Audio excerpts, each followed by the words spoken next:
Glória ao nome do Senhor Jesus. 2 Timóteo capítulo 2, nossa palavra que nós temos para compartilhar hoje da parte de Deus. 2 Timóteo capítulo 2. Quanto a você, meu filho, fortifique-se na graça que há em Cristo Jesus. E o que você ouviu de mim na presença de muitas testemunhas, isso mesmo transmita a homens fiéis, idôneos, para instruir a outros. Participe dos meus sofrimentos como bom soldado de Cristo Jesus. Nenhum soldado em serviço se envolve em negócios desta vida, porque o seu objetivo é agradar aquele que o recrutou. Igualmente, o atleta não é coroado se não competir segundo as regras. O lavrador que trabalha deve ser o primeiro a participar dos frutos. Pense bem no que acabo de dizer, porque o Senhor dará a você compreensão em todas as coisas. Lembre-se de Jesus Cristo, ressuscitado dentre os mortos, descendente de Davi segundo o meu evangelho.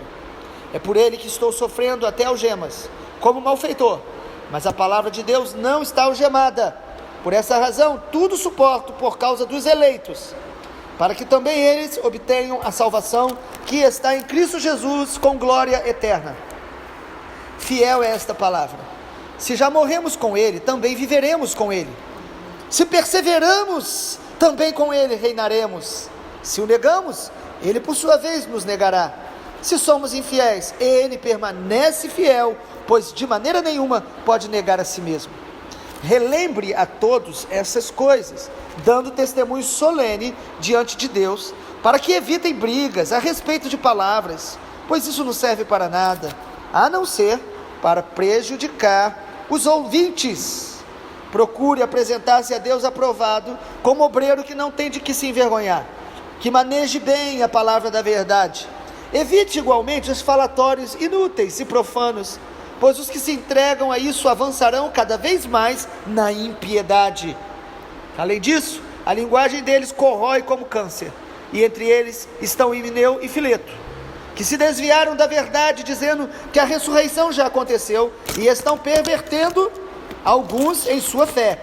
Entretanto, o firme fundamento de Deus permanece tendo este selo: o Senhor conhece os que lhe pertencem. E mais, afaste-se da injustiça todo aquele que professa o nome do Senhor. Ora, numa grande casa não há somente utensílios de ouro e de prata, há também de madeira, de barro, alguns para honra, outros para desonra.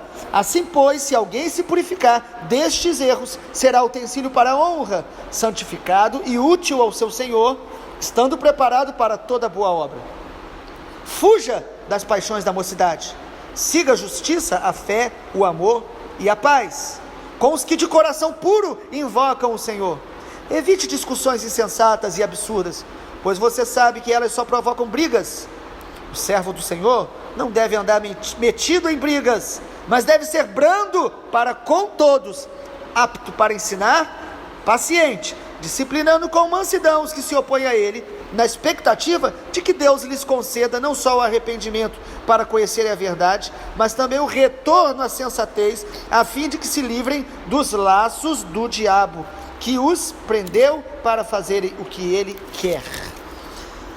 2 Timóteo capítulo 2, continuando falando sobre a perseverança na fé, a gente percebe que o apóstolo Paulo, ele não nega sua humanidade.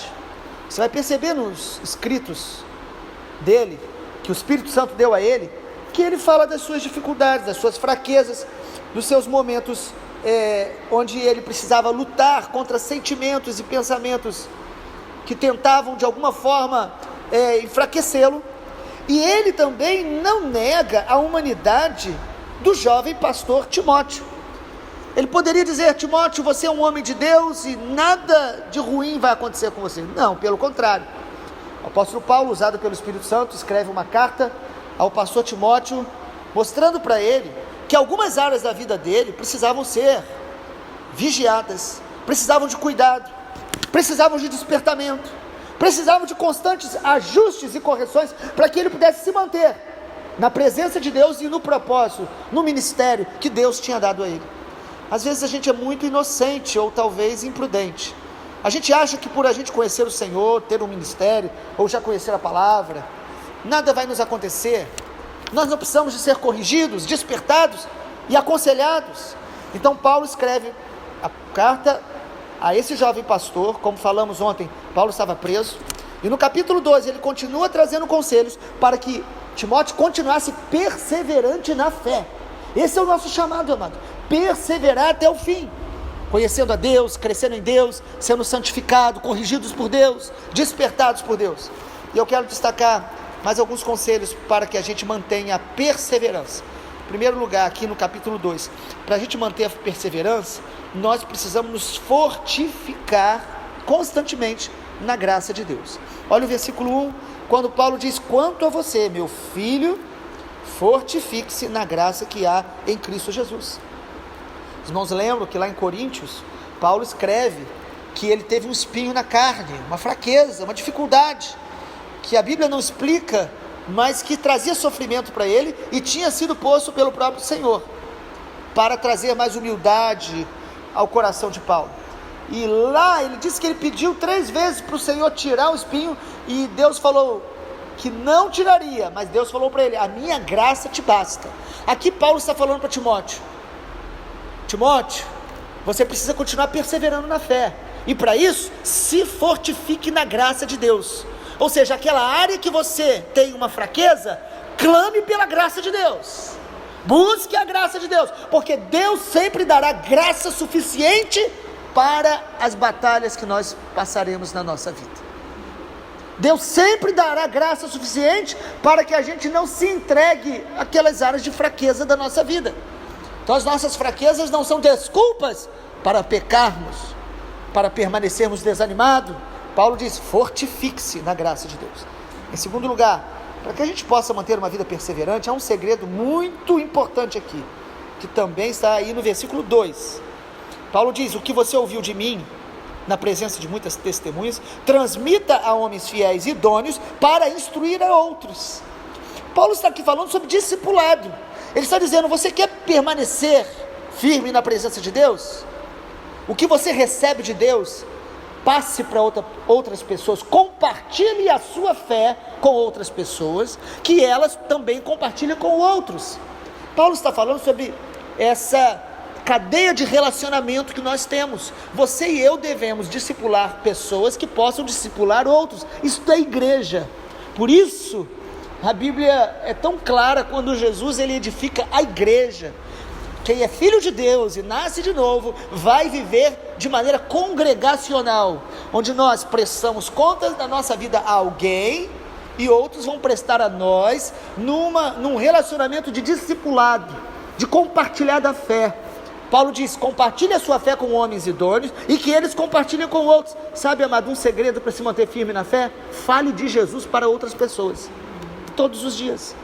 Compartilhe daquilo que Deus já fez na sua vida. Procure alguém para você compartilhar um pouco da palavra de Deus. Isso te fortalece, isso te renova. Às vezes naquela semana que você está mal, às vezes nos dias maus que você está enfrentando, pare alguém, fale do Senhor, compartilhe do Senhor. Isso edifica a nós, isso nos fortalece. Fortifique-se na graça, mas compartilhe a sua fé. Há coisas que nós às vezes achamos que é ministério ou dom apenas para alguns, mas que na verdade são mandamentos de Deus. Orar, evangelizar, servir ao corpo de Cristo são mandamentos, é para todos, e todos podem fazer em todo lugar e em todos os dias. Fale de Jesus, não deixe que a sua luta, o seu momento difícil venha amordaçar você espiritualmente. Em terceiro lugar, para a gente manter uma vida de perseverança na fé até o fim, Paulo dá outro conselho a Timóteo: cultive uma vida disciplinada. Uma vida disciplinada. Se você olhar no versículo 3 até o versículo 7, Paulo usa 3 ilustrações para falar a Timóteo como um servo de Deus deve viver. Ele compara no versículo 3 a um soldado.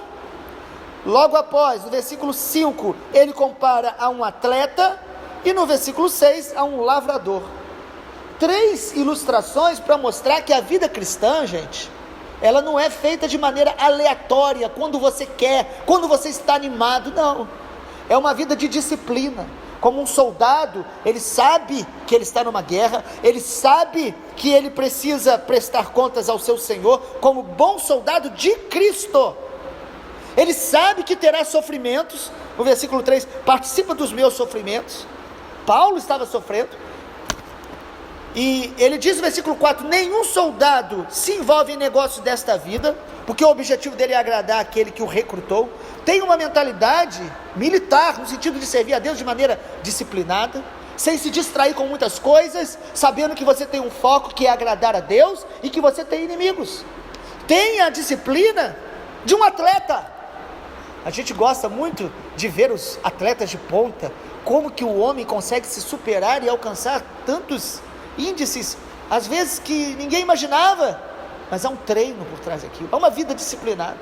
A vida deles é em função daquela realidade.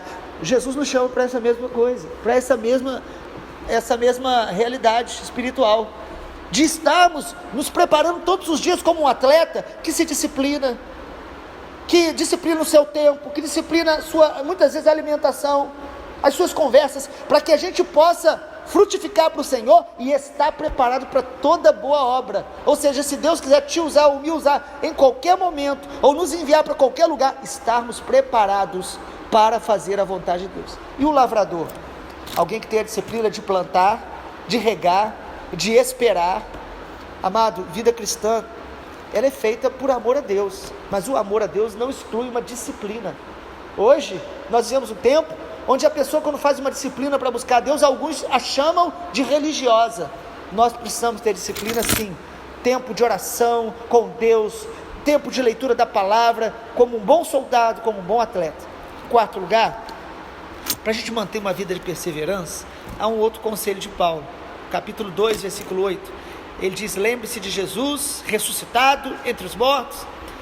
Mas é interessante quando ele vai dizer a partir do versículo de número 10, por essa razão eu suporto tudo por causa dos eleitos, para que eles obtenham salvação, que está em Cristo Jesus. E ele diz, fiel é essa palavra, se já morremos com ele, também viveremos com ele. Se perseveramos, com ele reinaremos. Se o negamos, ele por sua vez nos negará.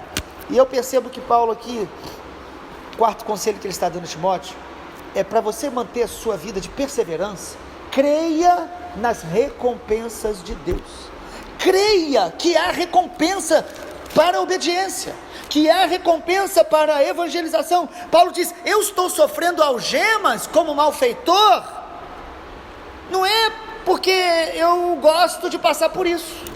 Ele diz aí no versículo número 9 em diante, que ele suportava tudo por causa dos eleitos, ele queria ver gente salva. Amado, Paulo até na prisão pregava o evangelho e muitos soldados romanos se converteram, porque ele, quando estava em prisão, muitas vezes tinham que soldados ficar vigiando o tempo todo. Ele foi preso como um malfeitor, sendo que ele foi preso porque ele pregava o evangelho do reino de Deus.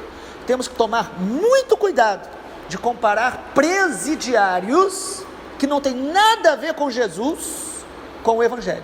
Isso é abominação e engano, porque os homens de Deus presos na palavra, e a Bíblia diz que passaremos por isso, foram por causa do evangelho do reino de Deus, por pregarem o evangelho, por pregarem a palavra de Deus, e não por crimes cometidos. Muitas pessoas entendem errado. Paulo diz, eu estou preso como malfeitor, mas eu estou sofrendo isso, e ele não murmura, e ele não amaldiçoa quem o prendeu, e ele não se diz injustiçado. Ele diz, eu estou suportando tudo isso por causa dos salvos. Os homens vão ser salvos pelo meu testemunho. E olha que maravilha, ele preso pode escrever tantas cartas. O Espírito Santo providenciou até isso, para que a gente tivesse as cartas que Paulo, pelo Espírito Santo, escreveu. Ele diz, porque por causa dos eleitos, para que eles tenham salvação. E aí no versículo 11 ele diz, se você morreu com Cristo, você vai viver com Ele. Amado, só estará com Cristo na eternidade quem morreu para o mundo nesta vida e vive com Cristo aqui. E ele diz, se você perseverar, você vai reinar com Ele. Ou seja, há uma recompensa. Nós não servimos a Deus basicamente pela recompensa. Nós servimos a Deus por quem Ele é, porque nós o amamos. Mas, amado, uma coisa que nos faz perseverar é crer nas recompensas. A Bíblia diz: no Senhor o nosso trabalho não é em vão. A Bíblia diz: não se canse de fazer o bem, há recompensas. Hebreus capítulo 11 diz que quem se aproxima de Deus deve crer que Ele existe e Ele é galardoador dos que o buscam. Porque no mundo de iniquidade, às vezes parece que não vale a pena perseverar, continuar obedecendo, se santificando. Mas quando nós cremos que vale a pena, nós vamos perseverar até o fim. E em último lugar, quinto conselho que eu quero destacar aqui, é que para a gente perseverar na fé, nós vamos precisar fugir de palavras e de paixões tóxicas. Palavras e paixões que nos contaminam. Irmãos, em nome de Jesus, reflita e leia depois do versículo 14 até o versículo 26. A revelação é muito intensa para um pastor. Paulo diz: cuidado com as suas conversas. Será que nós vamos aprender isso em algum momento? Como que nós temos dificuldade de ser exortados quanto aos pecados da nossa língua? E Paulo fala claramente para um pastor várias vezes. Ele diz a partir do versículo 14, ele diz: olha, dê testemunho dessas coisas, evite, versículo 14, evite brigas a respeito de palavras que não servem para nada, a não ser para prejudicar os ouvintes. Quantas pessoas com conversas impróprias, que contaminam os outros, e essas coisas não acontecem da noite para o dia. As palavras vão contaminando e as pessoas vão morrendo espiritualmente, porque pelo que falam e pelo que escutam, vão sendo contaminadas na casa de Deus. Como nós deveríamos ser mais prudentes e vigilantes, para não falar, não discutir assuntos que não levam a lugar algum, não contaminar pessoas falando umas das outras. A Bíblia é clara quanto a isso o tempo todo, mas é um pecado que nós deveríamos pedir ao Espírito Santo para nos mostrar com profundidade. Dos nossos lábios deveriam sair palavras que edificam e abençoam. Nossos lábios devem ser freados, como diz lá em Tiago, freados, porque às vezes queremos realmente falar e não devemos, de ninguém, comentários que não edificam. Paulo vai falar isso no versículo 15, ele diz: procuras apresentar a Deus diante dele como obreiro aprovado, que não tem do que se envergonhar, que maneja bem a palavra da verdade. Evite falatórios inúteis e profanos. Quem se entrega a isso vai avançar na impiedade. Há pessoas contaminadas, intoxicadas pelas palavras que elas vêm falando durante muito tempo e ouvindo, e chega uma hora que a iniquidade cresce no coração. A linguagem deles, versículo 17, corrói como câncer, e ele cita nomes, Himeneu e Fileto. Ele cita nomes para dizer: não ouça essas pessoas, não dê ouvido a essas pessoas. Lógico que ele está falando essencialmente de falsas doutrinas, ele está falando de distorções da palavra de Deus, mas ele também está falando de conversas que não levam a lugar algum. Ele disse isso claramente no versículo 18, ele fala que Himeneu e Fileto se desviaram da verdade, e estão pervertendo alguns em sua fé. Pessoas que começam a crer em coisas antibíblicas, elas contaminam e desviam alguns da verdade. E é interessante porque às vezes algumas pessoas que já creram na verdade, que já andaram com Deus, mas que se afastaram e contaminam outros. Você quer guardar o seu coração? Você quer perseverar na fé? Vigie o seu coração do que você ouve e do que você fala. Não entre em brigas, discussões insensatas. Inclusive inclui-se as redes sociais, que podem ser usadas para abençoar e não para brigas que não levam a lugar algum. O versículo de número 19, Paulo diz: afaste-se da injustiça aquele que professa o nome do Senhor. Nós precisamos cuidar do nosso testemunho. Para quê? O conselho de Paulo é: seja um obreiro aprovado que não tem do que se envergonhar. Cuidado com o seu testemunho. Hoje as pessoas não se preocupam mais com o testemunho. A Bíblia diz que se o teu irmão se escandaliza que você come carne, você deixa de comer carne. Já imaginou um negócio desse? E nós hoje, na nossa geração, não deixamos de fazer nada, mesmo que a gente saiba que outros estão se escandalizando no nosso contexto de igreja local. Por quê? Porque falta amor, falta entendimento de corpo de Cristo. Nós precisamos cuidar do nosso testemunho, ser um obreiro aprovado, que não tem do que se envergonhar, buscar dar bom testemunho, buscar não envergonhar o nome do Senhor, com a maneira que a gente se veste, a maneira que a gente conversa, o que a gente publica nas redes sociais. Nós devemos fazer tudo para a glória de Deus e para a edificação dos que observam. Uma vida de honra, porque a partir do versículo 20, Paulo vai dizer que existem 2 tipos de pessoas na igreja: vaso de honra e vasos de desonra, pessoas que estão desonrando o nome do Senhor. Que a gente possa se arrepender disso, pedir a Deus perdão, porque quando ouvimos uma exortação bíblica, geralmente a gente pensa em outras pessoas. Deveria ser o contrário, deveríamos pensar em nós mesmos. Paulo diz que aquele que é vaso de honra será um utensílio santificado e útil para o Senhor. E aí no versículo 22 ele diz para um pastor: fuja das paixões da mocidade. Amado, existem paixões, desejos e vontades que são tóxicas. Paixão de viver uma vida só no entretenimento, uma vida só dispersa, uma vida fazendo tudo o que você quer, que você tem vontade e não prestando conta a ninguém. Paulo diz: fuja dessas paixões, fuja das tentações. A Bíblia diz para você não fugir do diabo, mas resistir ao diabo, que ele fugirá. Mas paixões, desejos, tentações, nós temos que fugir. Fugir da aparência do mal, fugir daquilo que pode nos destruir aos poucos. E ele conclui dizendo, a partir do versículo 23, dizendo: olha, evite as discussões insensatas que provocam brigas. E o servo do Senhor, versículo 24, não deve andar metido em brigas, mas deve ser brando para com todos. Enquanto as pessoas dizem: esse é o meu temperamento, esse é o meu jeito. Se você é servo do Senhor, você não tem direitos próprios. O teu direito é fazer a vontade do seu Senhor. Então seja brando para com todos. E o texto diz: manso, até mesmo para disciplinar, paciente para ensinar, apto, esteja disposto a ensinar a outros, a instruir a outros, mas com paciência. Para quê? Orando para que o Senhor traga arrependimento, na expectativa que Deus traga arrependimento, porque quem traz arrependimento é Deus, é Ele que muda as pessoas. O nosso papel é ser brando, paciente, dar bom testemunho e ensinar as pessoas o caminho do Senhor, para que eles retornem à sensatez. Que o Senhor nos abençoe nessa manhã. Amado, persevere na sua fé. Vivemos dias maus, onde a fé tem sido intoxicada por tantos e tantos inimigos espirituais, influências de conversas carnais e de contaminação da essência do Evangelho. Que o Senhor guarde o nosso coração. Pai amado, nos perdoe nessa manhã. Nos perdoe porque nós somos a geração que tem sido tão intoxicada por falsas doutrinas, intoxicada por conversas vãs, conversas carnais. Perdoa o nosso pecado, Senhor.